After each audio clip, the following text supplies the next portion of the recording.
Balestier Road, a bustling street in Singapore, was known for its vibrant culture, historical architecture, and delicious food stalls. However, beneath the facade of this lively place lurked a chilling tale that had been whispered among the locals for generations, a tale of a ghostly presence that haunted an old shophouse at the end of the road.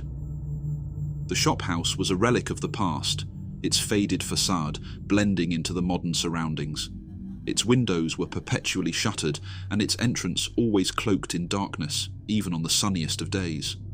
Locals called it the haunted shophouse, and few dared to venture near it, especially after sunset. One fateful evening, a group of friends gathered at a nearby cafe, sipping kopi and sharing stories. Among them was Ming, a skeptic who scoffed at the tales of ghosts and hauntings. His friends, Yan, Mei Ling and Wei, were believers, and they couldn't resist the temptation to investigate the shophouse after dark. As night descended upon Balestier Road, the group approached the ominous shophouse. Yan, the bravest of the lot, led the way, holding a flickering lantern. Mei Ling clutched a camera, determined to capture evidence of the paranormal, while Wei held a small bag filled with talismans and protective charms. Ming, still skeptical, trailed behind them, making sarcastic remarks about their ghost hunt. "You really think there's something here?" he quipped. "Ghosts don't exist. This is just an old, abandoned building." The group entered the shophouse, and the air grew heavy with a palpable sense of unease. The interior was a time capsule, frozen in the past. Dusty shelves were filled with faded merchandise from a bygone era, and the floor creaked beneath their every step. Mei Ling's camera flashed as she captured images of the decrepit interior. Yan held the lantern high, illuminating the darkness, while Wei muttered protective incantations under his breath. As they ventured deeper into the shophouse, they heard faint whispers and echoing footsteps, as if someone or something was watching their every move. Ming's skepticism began to waver, and he clung to Yan, his bravado fading. They reached the heart of the shophouse, a room filled with old furniture covered in dusty white sheets. Yan noticed an antique mirror, its glass cloudy with age, and couldn't resist the urge to gaze into it. As he did, a chill ran down his spine. He saw a reflection of a pale, spectral figure standing behind him. Yan turned around, his heart pounding, but there was nothing there. The others saw the fear in his eyes and knew that something was amiss. Mei Ling continued snapping photos, and when she reviewed them on her camera, she gasped.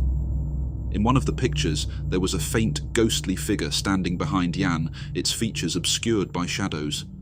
Wei, who had been silently praying, sensed a malevolent presence. He urged the group to leave, but before they could react, a sudden gust of wind extinguished their lantern, plunging them into darkness. Panic set in as they fumbled in the dark, trying to find their way out. Ming's skepticism had turned into terror, and he shouted, "Let's get out of here!"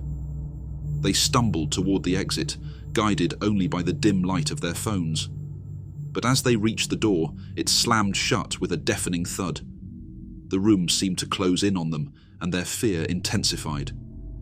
Mei Ling, her voice trembling, called out, "Is anyone there? Please, let us go!" In response, they heard a mournful, chilling voice like a whisper carried on the wind.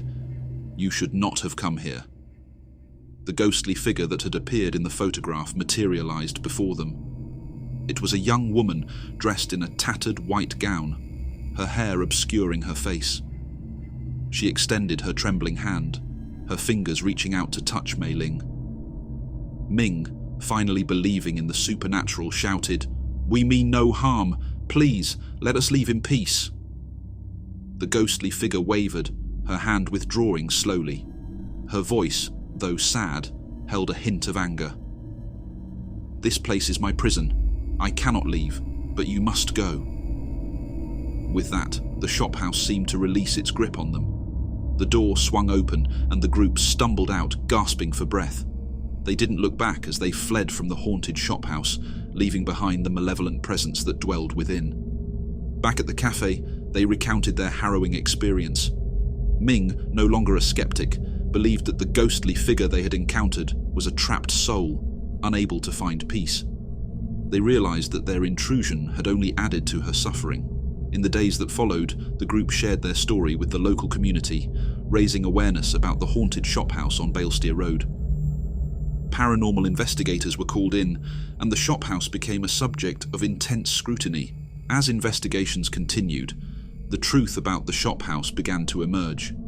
It was revealed that the young woman they had encountered was named Li Wei, a tragic figure from the past who had been unjustly accused of a crime she did not commit. She had died in the Shophouse under mysterious circumstances, and her spirit had been trapped there ever since. With the newfound knowledge of Li Wei's story, the community rallied together to perform rituals and ceremonies to help her find peace. Slowly but surely, the malevolent presence in the shophouse began to dissipate, and Li Wei's spirit was released from its torment. The shophouse on Balestier Road, once a place of fear and darkness, became a symbol of unity and compassion. The haunting had come to an end, and Li Wei's soul had finally found the peace it had longed for, thanks to the efforts of those who believed in the supernatural and the power of redemption.